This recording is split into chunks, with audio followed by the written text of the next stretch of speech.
Hey Justin, it's Samantha again, and I just want to the Grammys, and you did freaking amazing like you always do. You're so good at singing and performing and everything that you do. It's just amazing.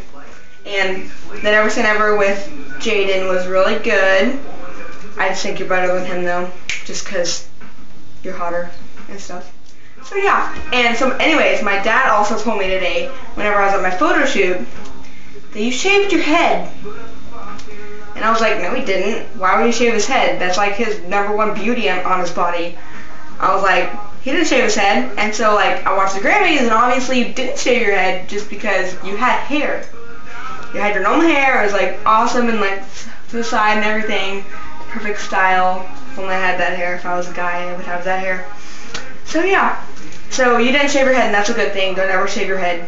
It's beautiful. Your hair is just like, amazing.